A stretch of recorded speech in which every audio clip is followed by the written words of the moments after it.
On Monday, the International Atomic Energy Agency said that Iran's on track to pass the uranium enrichment threshold necessary to produce their own atomic weapons.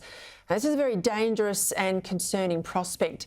Joining me now to discuss this and more is Sky News host Cory Bernardi and former Labor MP Michael Danby. Gentlemen, thank you for your company. Michael, a lot of viewers will instinctively know this is a grave concern, but they won't necessarily know a lot about Iran or the Iranian leadership. Explain why this is such a terrifying development.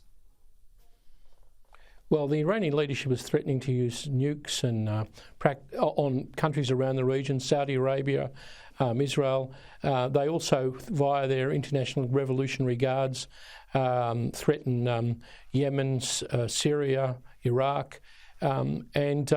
The JCPOA, the nuclear treaty seems to be off, Peter. It seems to be dead now. And the sticking point, you can't believe it, was the fact that the Iranians demanded that this international terrorist group, the IRGC, be taken off the American terrorist list. So the IAEA board now, that's the next step. The executive board is going to meet, decide whether the Iranians are over.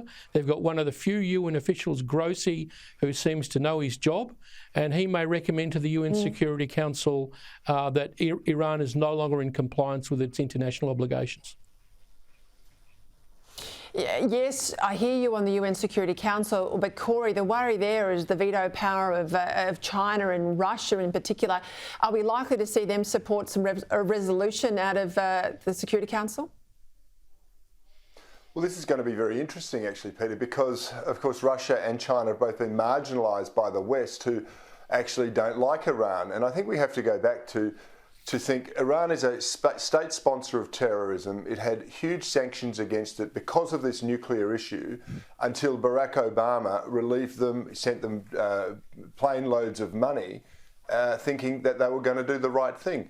A country like Iran is never going to do the right thing by international standards. It wants to wipe Israel off the face of the earth. It is a state sponsor of terror. And unfortunately, if the West has pushed China and Russia to a point where they're going to take any allies they can, they will be a thorn in the side of the West. And this is a very, very dangerous time for the entire global geopolitical field. It feels like there's not one thing at the moment, there's another thing, and it's all coming. What is that in the Bible? The swarm of locusts and pestilence and drought all at once.